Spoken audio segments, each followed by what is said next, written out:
رسوله النبي الأمين الحليم الكريم الرؤوف الرحيم أما بعد أعوذ بالله من الشيطان الرجيم بسم الله الرحمن الرحيم لينفق ذو سعة من سعته ومن قدر عليه رزقه فلينفق مما آتاه الله لا يكلف الله نفسا إلا ما آتاها سيجعل الله بعد عسر يسرا صدق الله مولانا العظيم. رب العزت کی توفیق اور حضور نبی رحمت صلی اللہ علیہ وآلہ وسلم کی نگاہ توسل سے ہم آج کی جمعۃ المبارک کی نشست میں حاضر ہیں. ہم نے پچھلے جمعۃ المبارک اور اس سے متصل پچھلے جمعۃ المبارک جس موضوع کو سلسلہ گفتگو کیا. آج اسی کے حوالے سے چند مزید اہم باتیں آپ کی خدمت میں گزارش کرنی ہیں. میں نے آپ کے سامنے قرآن کریم کی سورہ طلاق سورہ نمبر 65 اس کی آیت نمبر 7 پڑھی ہے.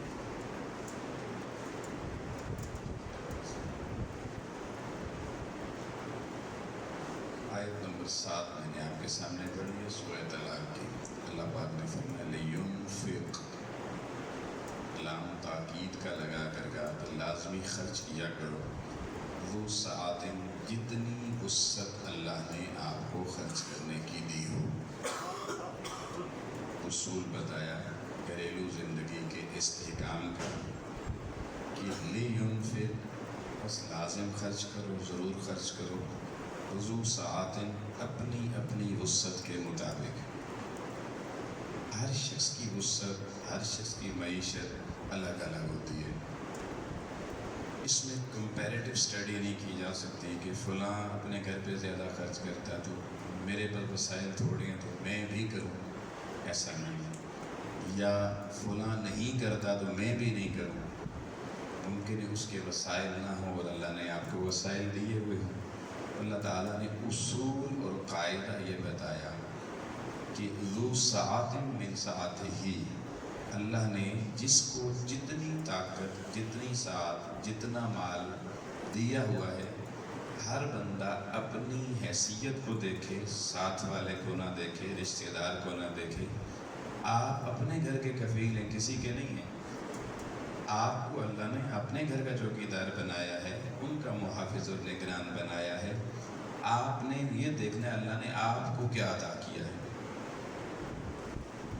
کمپیریٹو کر کے کسی دوسرے سے موازنہ کر کے گھر والوں سے خرچ کو روکنا، خرچ گھٹا دینا، یا ادھار پکڑ کے جب ان کو دوسروں کے برابر لانے کی کوشش کرنا، یہ دونوں جو اطراف ہیں یہ درست نہیں ہے.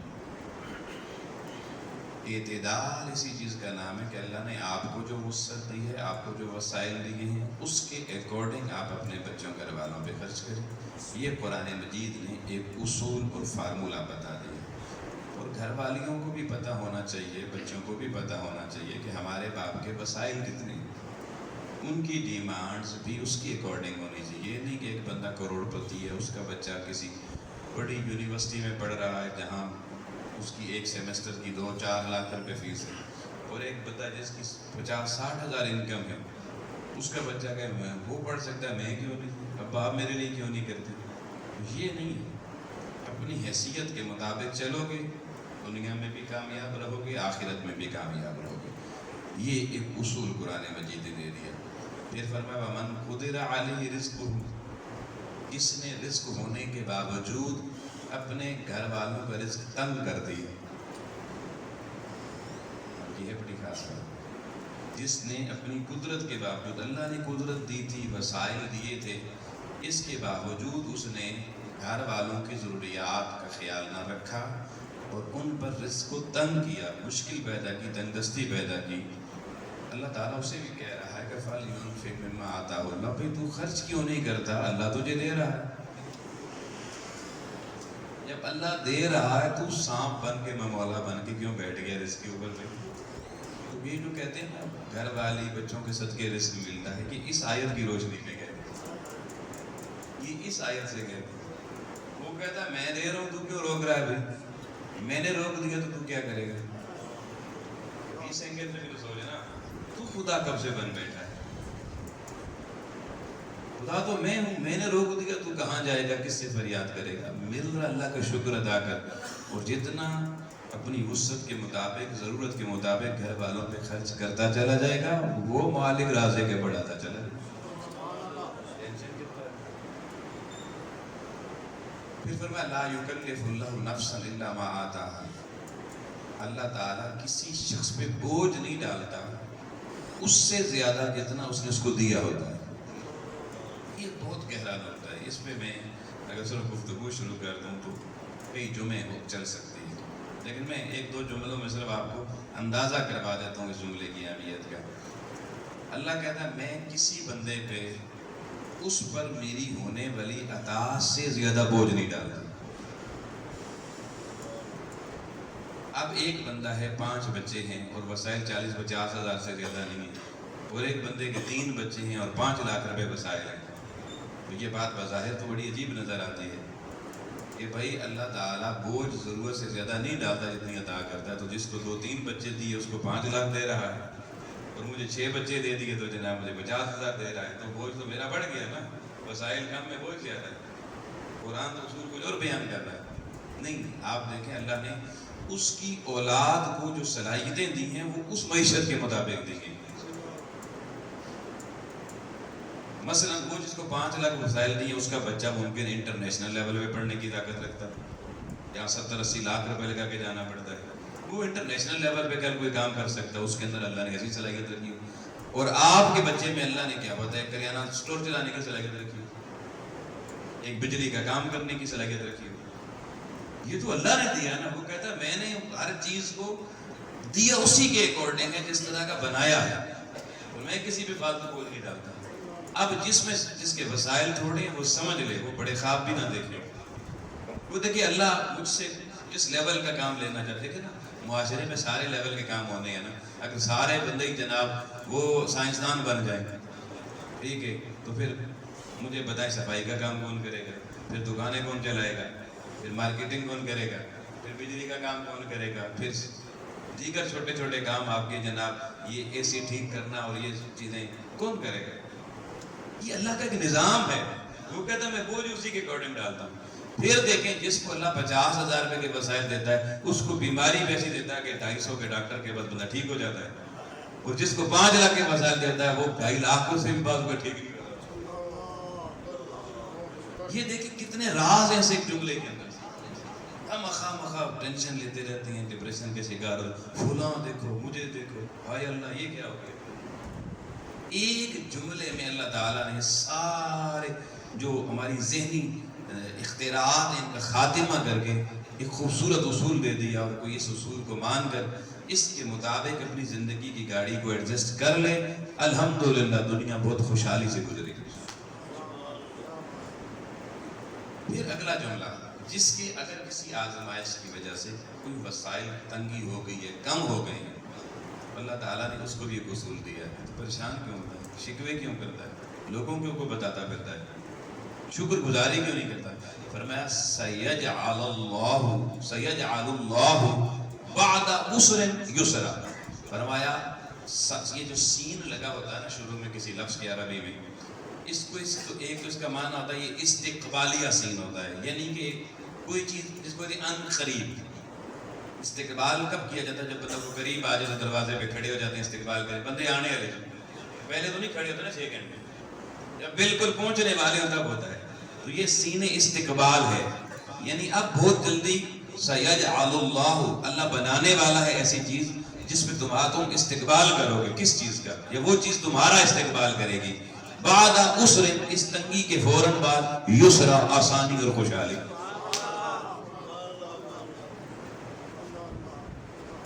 دینے والے نے وعدہ کیا ہے تو چپ رکھ اپنی زبان، شکر گزاری کر، اگر تھوڑے دن مشکل ہیں تو اب سَيَجْعَلُ، اللہ تیرا استقبال کروانے والا ہے، کس کے ذریعے، یسرا، بڑی آسانیوں اور بڑی جناب خلاصیوں کے ساتھ، اور بہت کچھ اپنی بارگاہ میں عطا کرنے والا ہے، لیکن شاکر بن، شکایت والا نہ بن، اتنا کام۔ پھر یہ سین عربی میں سین تاکید بھی اس کو کہتے ہیں، یعنی اللہ کہتا ہے یہ لازم ہے میرے اوپر، جو تنگی میں صبر کر کے شکر گزاری کرے گا میں لازمی اس کو خوشحالی بھی عطا کروں گا۔ اب مجھے بتائیں کتنی زبردست ڈائریکشن قرآن مجید دے رہے، اس ایک آیت کو بندہ سمجھ لے ساری گھر کی زندگی آسان ہو جاتی ہے، لیکن صرف آپ کے سمجھنے سے بات نہیں بنے گی۔ اسی لیے میں کہتا ہوں مرد اور عورت دونوں پر علم حاصل کرنا فرض دین نے قرار دیا۔ گاڑی کے ایک ٹائر میں ہوا بھر دے دوسرے میں نہ بھری چل سکتی، اور صحیح بیلنس ہو کے تب چلے گی دونوں میں ہوا برابر ہوگی، دونوں میں ہوا ہے ایک میں زیادہ ایک میں کم ہے تب بھی بیلنس نہیں ہوگی۔ تو یہ زندگی کی گاڑی، گھر کی گاڑی جو چلانی ہے، اس میں بھی گھر کا مالک اور مالکن دونوں کو یہ دونوں کے لیے تعلیم ضروری ہے۔ جب دونوں کا ذہن اس پر ایک ہو جائے گا قرآن کی تعلیم پر، تو ان کے لیے مینج کرنا بھی آسان ہوگا اور ان کے لیے شکر کرنا بھی آسان ہوگا۔ اب دیکھیں نا، شور شکر کر رہا ہو، بیوی نہ شکری کر رہی، معاملات الٹ ہو گئے۔ اس حوالے سے اب پھر میں 2 جملے کہتا ہوں، ایک یا تو آپ اس رسپانسبلٹی کو آن کریں اور گھر میں اتنے لینینٹ ہو جائیں کہ یہاں سے اٹھ کے جائیں قرآن کھول کے گھر والی کو بٹھا کے اس کو بھی پڑھیں۔ ویسے شوہر کی ذمہ داری ہے، رسپانسبلٹی ہے۔ ماں باپ تو بیٹی کو پال کے بس جوان ہوتی ہے شادی کر دیتے ہیں، اس کے بعد سیکھنا ہوتا ہے دین۔ وہ شوہر کے گھر میں آ گئی، اس نے سکھانا چاہیے، یا پھر خواتین کے لیکچرز رکھیں، اس کا اہتمام کریں تاکہ ان کی مجالس میں جا کے وہ قرآن سیکھ سکیں۔ آج ہمارے فورم پہ اس چیز کی سب سے بڑی کمی پائی جاتی ہے، ہماری خواتین دین کے معاملے میں سب سے زیادہ بے بہرا ہے، اور ہمیں اس کی ٹینشن اور پرواہ بھی نہیں۔ ہم نے یہاں پر اس حوالے سے بھی کوشش کی، لیکن اس کا بھی رسپانس آپ کا فیملیز کا دیکھیں، لیکن اب میں کہتا نہیں، پھر لوگ ناراض ہوتے ہیں جی کسی کے لیے بڑے کرتے۔ لیکن اب دیکھیں نا، قرآن مجید کی تعلیم کا جب عکس گھر کی زندگی میں نہیں نظر آتا، اور آپ لوگوں میں سے کئی لوگ ہمیں فون کرتے ہیں، کئی لوگ یہاں پوچھتے ہیں یہ مسئلہ وہ مسئلہ، گھر والوں سے یہ ٹینشن، ڈپریشن، ہائپر ٹینشن، یہ سب وجہ بنیادی یہ ہے کہ قرآن مجید کی تعلیم کے اکارڈنگ آپ کی لائف گھر کی بیلنس نہیں ہے۔ جب قرآن و سنت پر آپ اپنے گھر کی لائف کو بیلنس اور متوازن نہیں کریں گے، معتدل نہیں بنائیں گے، تو پھر اولادوں کے رخ جدا ہوں گے، بیویوں کے جدا ہوں گے، شوہروں کے جدا ہوں گے۔ ایسی مطلب ہمارا شعبہ ایسا ہے کہ میں بتا نہیں سکتا کچھ باتیں یہاں ممبر پہ بیٹھ کے کہ ہمیں کیسی رپورٹس موصول ہوتی ہیں،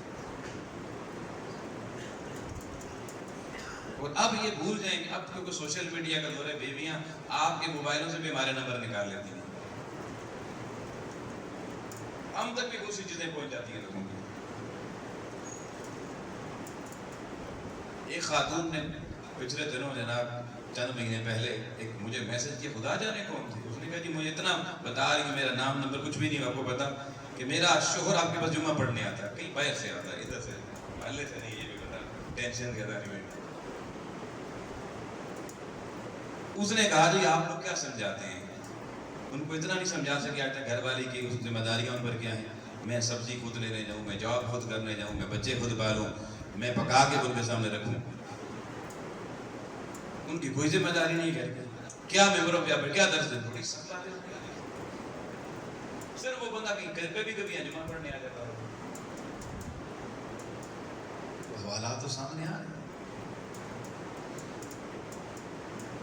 احباب گرامی، اس لیے میں کیونکہ بہت ایسی چیزیں سے واسطہ پڑتا رہتا تو میں نے ضروری سمجھا کہ اس عنوان پر آپ کو کچھ بنیادی چیزیں، اب آپ تیسرا جو میں اس میں گفتگو کر رہے ہیں، اور آج میں کچھ بہت ضروری باتیں اس حوالے سے آج آپ کی خدمت میں بھی گفتگو، یہ میں نے آیت پڑھ دی آپ کے سامنے۔ اب دیکھیں قرآن مجید کی سورہ روم میں جائیں، سورہ نمبر 30 آیت نمبر 21 ہے، تو اللہ پاک نے آپ اور آپ کی بیوی کی جو میاں بیوی ہے، اس کو قرآن مجید نے آیت کہا ہے، آیت یہ میرے سامنے آیات ہے، اور اللہ نے اس کو بھی آیت کہا میاں بیوی کو، اور ایک دفعہ نہیں کہا، ایک ہی آیت میں اللہ تعالیٰ نے 2 بار آیت کہا،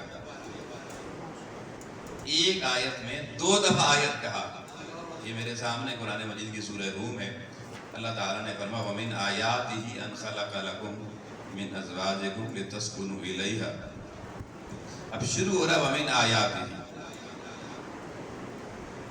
کہ اللہ کی نشانیوں میں سے یہ بات ہے.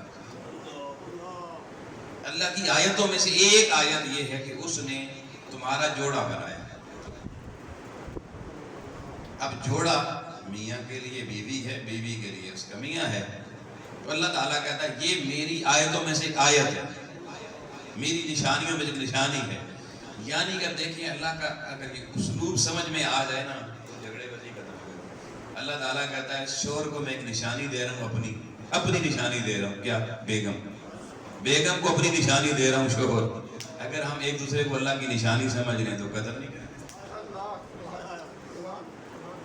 آپ اس جملے کو وَمِنْ آیَاتِهِ، یہ نشانی تمہاری نہیں ہے، یہ اللہ کی نشانی ہے. دنیا میں کوئی یار میری نشانی دیتے ساری زندگی سنبھال کے رکھتے ہیں، چومتے رہتے ہیں، کلیجے سے لگاتے رہتے ہیں.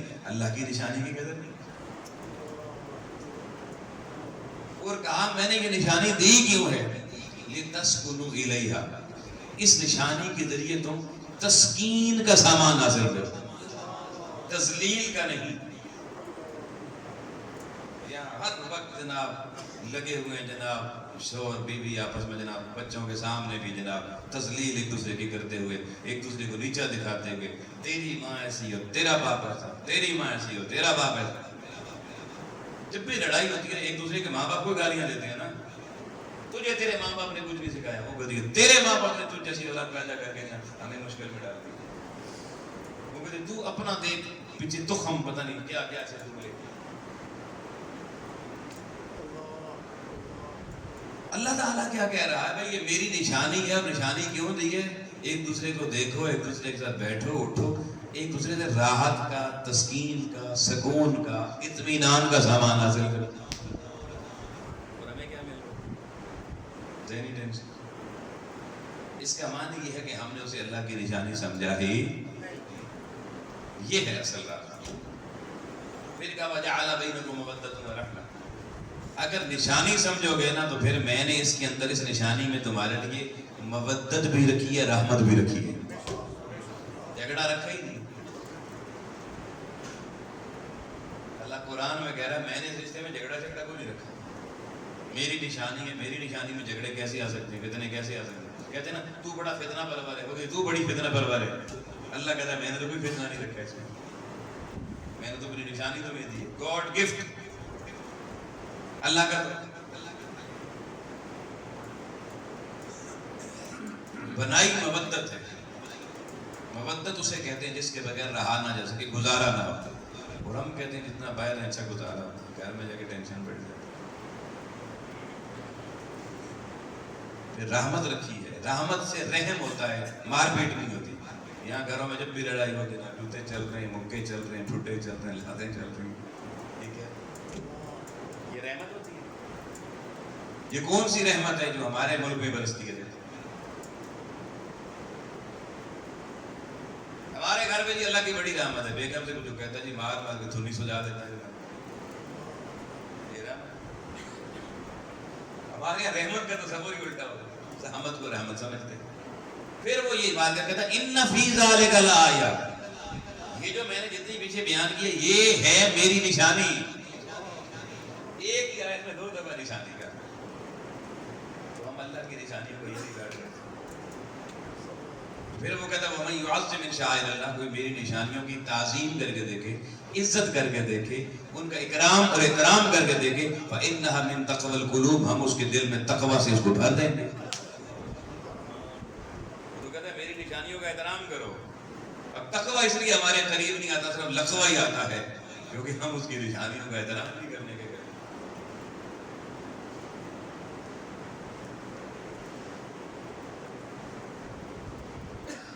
اب ابا گرامی میں اس طرف لے کے جانا چاہتا ہوں جو باتیں ہیں مشکل،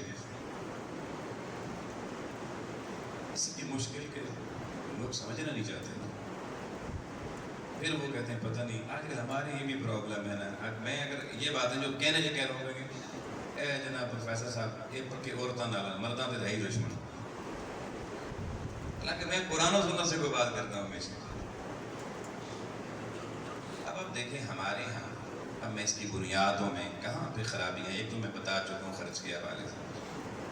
آج میں ایک اور بڑی عام خرابی آپ کے سامنے رکھنے جا رہا ہوں.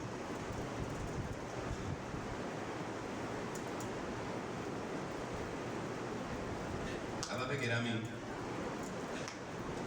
ہم شادی جس نیت، جس بنیاد اور جس سوچ پر کرتے ہیں نا، اکثر وہ غلط ہے. اور ہم ماں باپ کو سمجھا بھی نہیں سکتے اس معاملے میں. تو بڑا کسی جانتے ہیں یہ جو ایک ہمارے نا بڑھائی آ گئی ہے نا فرعونیت، یہ ہمیں کسی کی بات سننے اور سمجھنے بھی نہیں دیتے. ہمارے ہاں اکثر شادیاں، میں سب مڈل جو کلاس فیملی ہے ان کی بات کر رہا ہوں، اپر کلاس کی بات نہیں کر رہا ہے. یا مڈل کلاس یا متوسط طبقہ رہتا ہے یا لوور مڈل کلاس طبقہ رہتا ہے جو ہمارا ایریا ہے. اب ان کیا یہ ہوتا ہے کہ بیٹا جوان ہو گیا، اس کی شادی کرنی ہے، تو میاں بیوی بیٹھتے ہیں اور اپنی اولاد کے بارے میں کچھ سوچ فکر کرتے ہوئے کہتے ہیں کہ ایسی لڑکی تلاش کرتے ہیں جیڑی ساری خدمت کرے. شادی بچے کی کرنی ہے اور نیت کیا ہے ہماری، یعنی نوکرانی سے خدمت والی کو نوکرانی ہے. اب دین کہتا ہے آپ اس کے لیے آیا رکھیں، 10-15-20 ہزار تنخواہ دیں، وہ آپ کی خدمت کریں، مل جاتی ہیں آیا. لیکن ہم کہتے نہیں، ہم نے اپنی بیوی، اپنے بیٹے کی بیوی کو آیا بنانا ہے. یہ ہے بنیادی. اور بچے کا بھی ذہن بنتا ہے کہ لڑکی اسی سے شادی کرنی ہے جو میرے ماں باپ کو خدمت کرے، ان کو سنبھالے، کھانا پکا کے دے. میری بہنیں بھلے عمر میں اس سے بڑی ہوں، بھلے عمر میں اس سے بڑی ہوں، ان کی بھی خدمت کرے، انہیں بھی روٹیاں پکا کے دے، کپڑے دھو کے دے. پورا گھر بہو گھر میں لانی ہے تو پورا گھر کا سارے کا سارا خادمہ والا کام اس نے کرنا ہے. ساس کو بھی ناشتہ اپنی ٹیبل پہ ملنا چاہیے، سسر کو بھی ملنا چاہیے، اور نندوں کو بھی ملنا چاہیے، دیوروں کو بھی ملنا چاہیے، شوہر صاحب کو بھی ملنا چاہیے. کپڑے بھی سب کو دھولے ہوئے، گھر بھی پورا چمکا ہوا، بستر بھی سب کے صاف کرنے ہیں، جوتے بھی سب کے پالش کرنے ہیں، بچے بھی پیدا کرنے ہیں، پالنے بھی. یہ ہماری ایک بڑے صغیر کا سب کانٹیننٹ کا ایسٹرن سوسائٹی کا کلچر ہے. کیونکہ ہندوؤں کے ساتھ رہے ہیں اور ہندوؤں میں عورت کو ایک نجس وجود سمجھا جاتا تھا، اس کو ایک انسان ہونے کا رتبہ نہیں دیا جاتا تھا. اس لیے ہمارے باپ بھی اس بارے میں بڑے ڈاٹے تھے. وہ کہتے تھے عورت کو اپنے پیر کی جوتی بنا کے رکھو کہ سیدھی رہے. استغفر اللہ. ایک انسان کتنی تحقیر، اپنے پاؤں کا جوتا اس کو سمجھنا، اس سے بڑی کیا انسانیت کی تذلیل اور توہین ہوگی.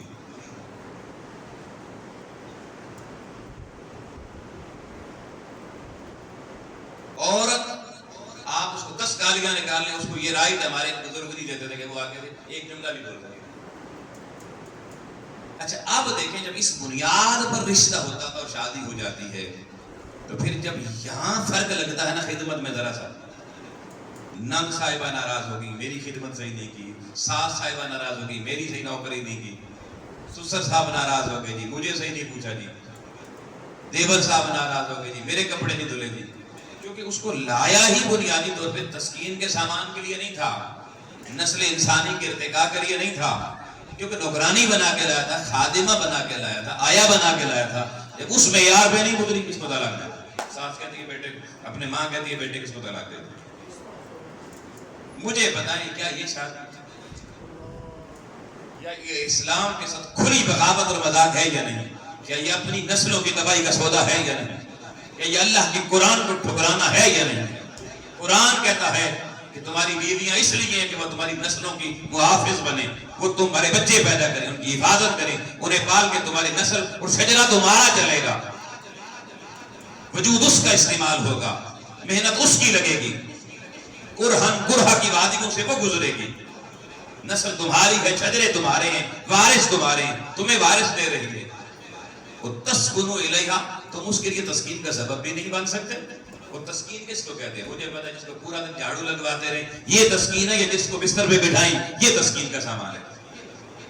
آؤ کو قرآن کے لفظ میں آپ کے سامنے رکھ کے پوچھنا چاہتا ہوں آپ سے، مجھے بتائیں پورا دن کسی سے کچن میں برتن دھلوائیں، گرمی میں کچن میں کھڑے کے روٹیاں بنوائیں 10 بندوں کی، بتائیں اس میں اس کو تسکین ملے گی یا اس کو روٹی پکی ہوئی لا کے اس کو کھلائیں اس سے تسکین ملے گی؟ کہاں جو یہ قرآن کیسے سمجھیں وہ آپ لوگوں کو؟ قرآن کہتا ہے یہ رشتہ اس لیے بنایا لِتَسْكُنُوا إِلَيْهَا، ایک دوسرے کے لیے تسکین کا سامان بنو، راحت کا سامان بنو۔ کیا یہ صرف اس بیچاری بہو کے لیے پورے گھر کے لیے وہ تسکین کا سامان بنے اور خود وہ ذلت کے گڑھوں میں گر جائے؟ اپنی بیٹی کے لیے معیار ہو رہے، بہو کے لیے ہو رہے، کیوں؟ اور کچھ لوگوں کو تو بیٹیاں بھی اپنی بوجھ لگتی ہیں، بہو میں تو لگتے ہی لگتی ہیں، بیٹیاں بھی۔ یہ ایک الگ چیپٹر ہے، کبھی اس کو بھی کھولیں گے۔ تھوڑی شادی کر دی گزارا کرو، بس چاچا دا گھر ہے، مامے دا گھر ہے، پھوپھے دا گھر ہے، بس تعلقات نہیں خراب ہونے چاہیے۔ وہ بیچاری مر جائے، اس کی زندگی عذاب بن جائے، اگلے اس کو جلا کے رکھ دیں، مار مار کے پھر کس نکال دیں، امی کہتے نہیں یہ گزارا کر، ابا کہتا نہیں بچے خاندان نہیں توڑنا۔ ظلم کی یہ آندیاں ہر گھروں میں چل رہی ہیں، اور یہ زیادہ وہاں جہاں گھروں میں کلوز رشتے ہوتے ہیں، رشتہ داری بجانے، نسلیں بیٹیاں جائیں پہاڑ میں پیدا کر کے بڑی کرتی ہیں، اس لیے کہ اس سے بہتر تھا نا وہ جہالت کے معاشرے زندہ درگور کر دیتے، جب گھٹ گھٹ کے انہوں نے ہر لمحے مر مر کے جینا ہے تو اس سے بہتر نہیں ایک دفعہ گلا کاٹ کے دفن کر دیتے۔ شوق کیوں ہوتا اولادیں پیدا کرنے کا، سنبھال نہیں سکتے تھے۔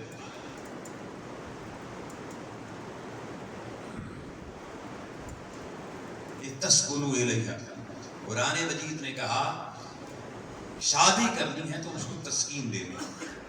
اب میں خود سوچوں اپنے گھر کے متعلق، آپ اپنے گھر کے متعلق، کیا ہم اپنی گھر والیوں کو تسکین کا سامان دے رہے ہیں؟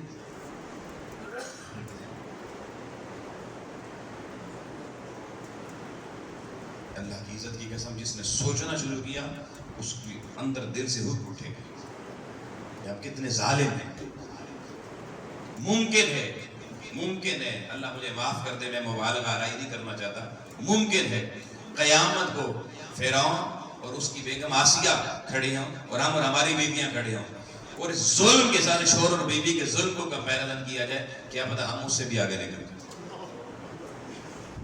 اس کے گھر میں تو موسیٰ پل گیا تھا، آپ سوچیں۔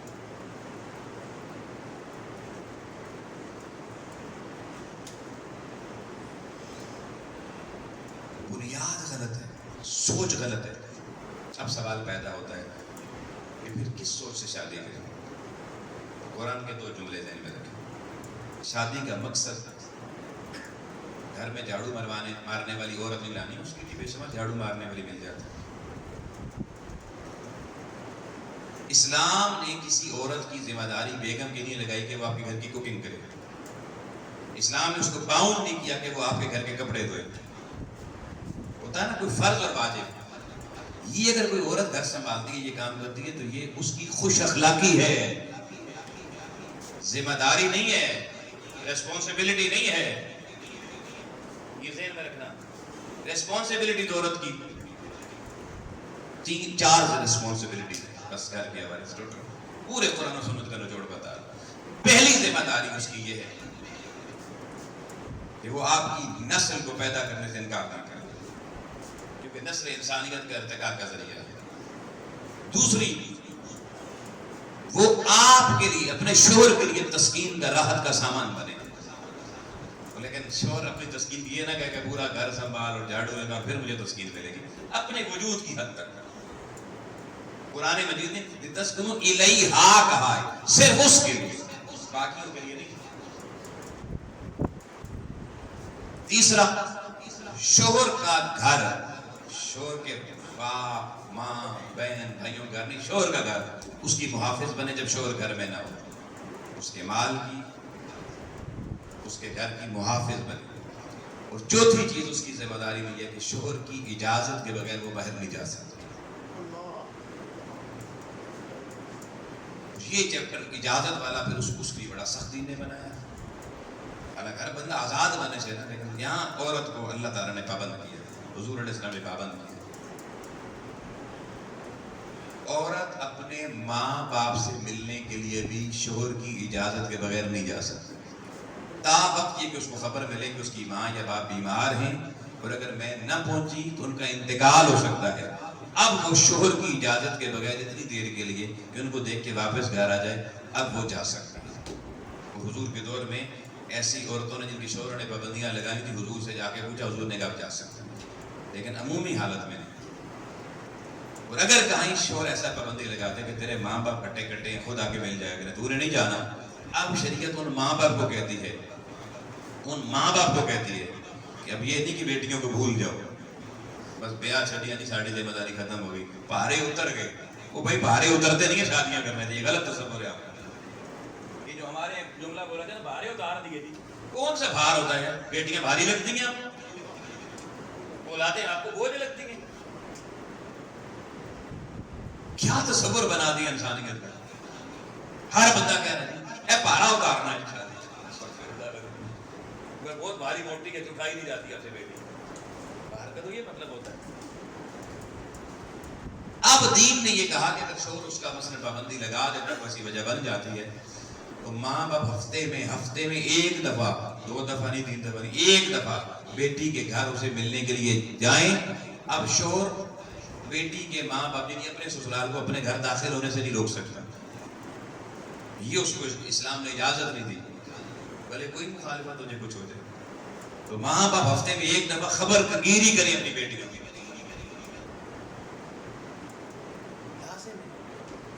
پھر دین نے یہاں تک کہا کہ اگر میاں اور بیوی، ایک آپ کی بیٹی آپ نے شادی کر دی، اور ہمارے یہاں پتہ جلدی رشتے کہاں دیے جاتے ہیں؟ جہاں بندہ بیرون ملک میں ہوتا ہو، بھلے وہاں پہ جھاڑو دیتا ہو۔ یہ ذہن رکھنا میرے جملے، باہر کے ملک میں بھلے جھاڑو دیتا ہو، انگریزوں کے کتے نہلاتا ہو، بڑا مالدار پارٹی کی سامنے دے دو رشتہ پڑا، بیٹی بھلے MSc ہو، پڑھی لکھی ہو، کچھ بھی ہو، نہ شکل دیکھنی نہ عقل دیکھنی اس کی، بس باہر ہوتا ہے۔ آپ کو پتا ہے اگلی بات دین نے کیا کہا؟ دین نے کہا، یہ باقاعدہ قانون حضرت فاروق اعظم نے اپنے دور میں بنایا تھا، کوئی شوہر بیوی کی اجازت کے بغیر 4 مہینے سے زیادہ اسے دور نہیں رہ سکتا۔ یہاں 2 سال وہ باہر عیاشیاں کرتی رہتی ہیں، ادھر وہ بیچاری آپ کے ماں باپ کی ساری زندگی کی خدمتیں کرتی رہتی ہے، بس جس تسکین کے لیے وہ آئی تھی وہ تو ملے ہی نہیں۔ میں کچھ ایسے جملے، بچے بھی بیٹھے ہوتے ہیں، مگر کیا کروں گا، سمجھانے کے لیے بولنے پڑتے ہیں۔ ایک صاحب ملے، وہ کہنے لگے جی میری ساری زندگی پردیس میں گزر گئی جی۔ میں نے پوچھا کیسے؟ کہتے ہیں جی 28 سال کی عمر تھی میں باہر چلا گیا، 30 سال کی عمر میں میری شادی ہو گئی، 50 سال کی عمر میں وہاں مجھے مرض لگ گیا، میں اپنے وطن میں آ گیا کینسر کا، اس دوران میرے 5 بچے پیدا ہوئے اور میں 5 دفعہ پاکستان آیا اور ایک مہینہ رہا۔ اگلی کا سمجھ، تجھے تو کینسر ظالم لگنا تھا نا، تو نے اس کو ساری زندگی جو برباد کر دی۔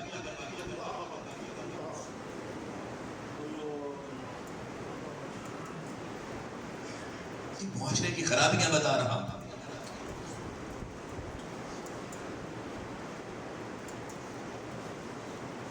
اور بڑے بڑے دینی لوگوں کی یہ سوچیں، ہمارے ایک بڑے دینی دوست تھے، بیٹی ان کی دین کی عالمہ، فاضلہ، حافظہ، تو بس بچی کی ماں نے کہا رشتہ باہر لڑکا ہوگا باندھ ہوگی، وہ ایک پارٹی آ گئی، اس نے کہا جی UK میں ہمارا بچہ ہوتا ہے، کچھ بھی نہیں دیکھا، آن لائن نکاح کر دیا، اور انہوں نے کہا جی آن لائن نکاح ہو گیا، آپ اس کے کاغذ تیار کروا دیں، اس کو UK بھیج دیں۔ UK بھیج دیا، کوئی رخصتی بظاہر نہیں ہوئی، جہاز میں بیٹھا UK، وہاں جا کے وہ لڑکا وہاں پہ ایک لڑکیوں کا کلب چلاتا تھا، ڈانس کلب، وہ کہتا چل تو بھی آ جا ڈانس، میں تو نکاح کرتا رہتا ہوں، یہاں ڈانس کے لیے مجھے لڑکیاں چاہیے ہوتی ہیں۔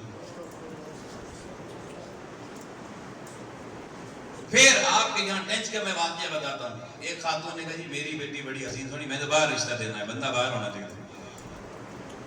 اس کو لوگ پھر بڑے تھے، محلے میں خاتون تھی، اس نے جناب، خواتین بڑی بڑی ہوتی ہیں، آپ کے یہاں ڈوب سیدھا سے ایک فیملی بھیجی، انہوں نے کہا جی ہمارا بیٹا باہر ہوتا ہے، آن لائن نکاح کرتے ہیں، نکاح ہو گیا، سب کچھ ہو گیا، بندہ ادھر ہی، رخصتی ہو گئی، جب رخصتیوں کے شوہر کے پاس گئی تو وہ ادھر ٹیکسی چلاتا تھا آپ کے قریب، اور چرس پیتا تھا اور شراب بیچتا تھا، لیکن اس چکر میں کہ بیٹی باہر جائے، یہ تو ہم بیٹیوں کے ساتھ سلوک کر رہے ہیں، اس کا ہونا۔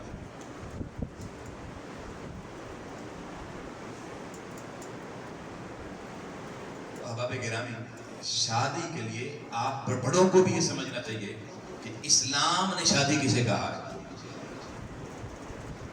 اب دیکھیں اگر کوئی آپ اس نیت سے شادی کرتے ہیں کہ ہم نے اپنے بیٹے کو اس کی تسکین کا سامان, اس کی نسل کے استقرار کا سامان, اس کے لیے ایک لڑکی چاہیے جو دین نے ایک طریقہ کار بتایا, شادی اس نیت سے کی, اپنی خدمت کے لیے نہیں. آپ کی خدمت آپ کے بیٹے پہ فرض ہے, آپ کی بہو پر فرض نہیں ہے, یہ ذہن میں رکھیں. آپ کے باقی بیٹے بیٹیاں جو ہے نا ان پر آپ ان کی خدمت کریں یا آپ کا بیٹا کرے اپنے بہن بھائیوں کی. آنے والے کی کوئی خدمت فرض نہیں ہے کہ وہ نندوں کی دیوروں کی خدمت کرے. اس کو آپ غلام نہیں خرید کے لا رہے, ایک آزاد انسان لے کے آ رہے ہیں. اب اگر وہ لڑکی اچھی ہے, اس کے ماں باپ نے اچھی تربیت کی ہے, اس نے آپ کا گھر سنبھال لیا ہے, کھانا بنا دیتی ہے, آپ کو جھاڑو لگا دیتی ہے, کپڑے دھو دیتی ہے, ٹھیک ہے جی, اور وہ آپ کی عزت کرتی ہے, تو اب اس کی کچھ حقوق ہیں جو آپ پر لازم ہے. اس کی خوش اخلاقی کی وجہ سے پہلی چیز کہ اس کے ہر کام میں اپریشیٹ کریں.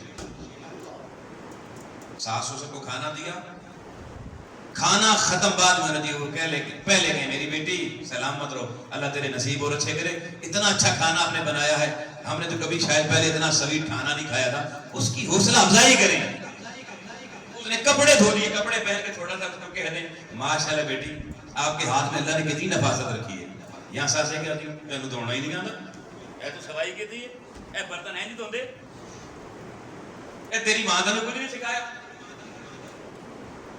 ہمارے یہاں تو قدم قدم پہ دل توڑا جاتا ہے. پھر بیٹے کو کہتے ہیں نا جلدی ملی نہیں پتہ ہی مجھے. بدتمیزی اس گھر سے سکھائی جاتی ہے. پھر کہتے ہیں بہو بڑی بدتمیز ہے. وہ پہلے مہینہ 2 مہینہ چپ رہتی ہے, وہ پھر کہتی ہے اس گھر کا نظام سرکل کیسے چلے گا. ماں سے بھی گائیڈنس دیتی ہے, پیچھے سے بھی پھر افسر صاحب تو موجود ہے نا. وہ پھر جب پڑھتی ہے نا ان کو تو کہتے ہیں بڑی ڈاٹی نون لبی جی. بھئی ڈاٹا آپ نے اس کو بنایا ہے نا.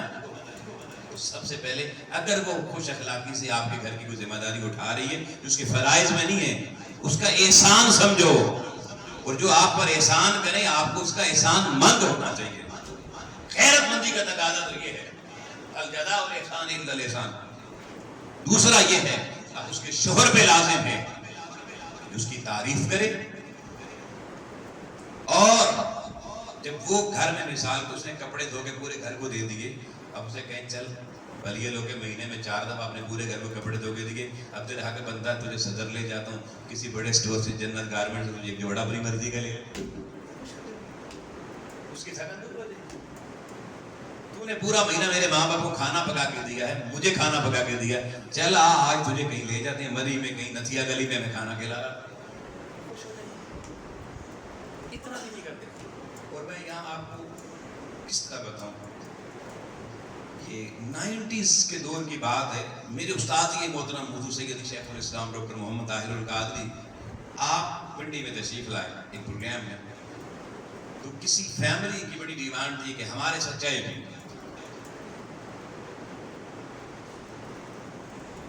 ہم بھی اتفاق سے آپ کے ساتھ ڈیوٹی تھی ہماری بطور کارکن, اس گھر میں چلے گئے. وہ بیٹھے تھی, اس میں چائے پی, بڑا اچھا انہوں نے گھر کی کچھ چیزیں بنائی ہوئی تھی, خواتین نے دی, چائے سے دی, سرو کی. جب کھانا کھا لیا نا تو ہمارے استاد یہ محترم کا ایک طریقہ کار ہمیشہ تھا کہ وہ اس گھر میں یہ لازمی کہتے تھے کہ جس نے کھانا پکایا ہے یا میرا اس تک پیغام پہنچانا یا وہ پردے کے پیچھے آ جائے, اس کو اپریشیٹ کرتے تھے کہ آپ نے اتنی اچھی چائے بنائی, تاکہ حوصلہ افزائی ہو بندے کی, اور لوگوں گھر والوں کو بھی پتہ چلے یہ طریقہ دین کے ابلاغ کا ہوتا ہے. اور وہ خاتون نے بلکہ کہا بھی تھا کہ میں نے جناب شیخ سے ملنا بھی ہے, تو پردے کے پیچھے آ گئی ادھر بیٹھے کے دروازے سے اندر. تو اب استاد کے محترم حضور شیخ الاسلام نے کہا بی بی میں اللہ کی بارگاہ میں بڑے دعا کرتا ہوں کہ اللہ نے آپ کو آپ کے ہاتھ میں ذائقہ رکھا ہے, ماشاءاللہ چائے آپ نے بنائی, پکوڑے بنائے, جو جو چیزیں بنائی 2-4 چیزوں, ہر چیز کمال کی تھی ماشاءاللہ, اللہ آپ کو نظر بس سے بچے. اتنا کہا تو ادھر سے نا رونے کی آواز آنا شروع کی پردے کے پیچھے سے, پھوٹ پھوٹ کے جیسے رو پڑی. اب آپ پریشان ہو گئے, آپ نے کہا لگتا ہے کہ اس کی ناگوار بات بھی نہیں سے نکلی, کیا ہو گیا؟ کہا بی بی خیریت ہے, کوئی مجھ سے غلطی ہوگی تو میں معذرت خواہ ہوں. اس نے کہا حضور غلطی نہیں ہو گئی, مجھے 32 سال ہو گئے اس بندے کے ساتھ جس کے گھر میں روٹیاں پکا رہی ہوں، ایک دفعہ اس نے میرے کھانے کی تعریف نہیں کی۔ حضور آپ نے تو پہلی دفعہ ہی کر دی۔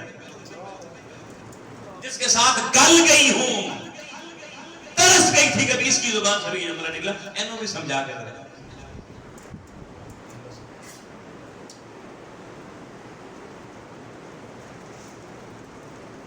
یہ منظر نامے دیکھے ہیں بھائی جان گھروں کے، کیوں؟ اب تعریف کب کریں گے یہ ذہن میں رکھیں۔ اگر تو خادمہ سمجھ کے گھر میں لائیں گے تو خادمہ کی کبھی کوئی تعریف نہیں کرتا، اتنے مرضی اچھے کام کرتے، نوکرانیوں کی بھلا کسی نے تعریف نہیں کی۔ لیکن اگر بیوی سمجھ کے لائیں گے نا تو پھر ہر کام میں تعریف کریں، محبوبہ سمجھ کے لائیں گے۔ یہ ہے دین محمدی۔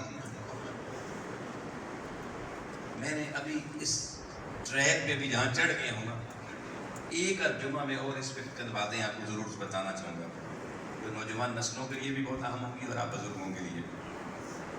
اگلے جمعے شاید ہماری ملاقات نہ ہو، شاید اس سے اگلے جمعے انشاءاللہ تعالی ہم اس عنوان پر جو ضروری باتیں وقت تک انشاءاللہ کنوے کریں گے، اور پھر میلاد النبی کا مہینہ شروع ہو جائے گا، اور میلاد النبی کی بھی تیاریاں ابھی سے شروع کر دیں گے۔ حضور کا میلاد اس سال 1500واں قمری حساب سے 1500 سال حضور کے میلاد کا پورے ہوئے۔ یہ حضور کا 1500th birth day of holy prophet صلی اللہ علیہ وسلم ہے۔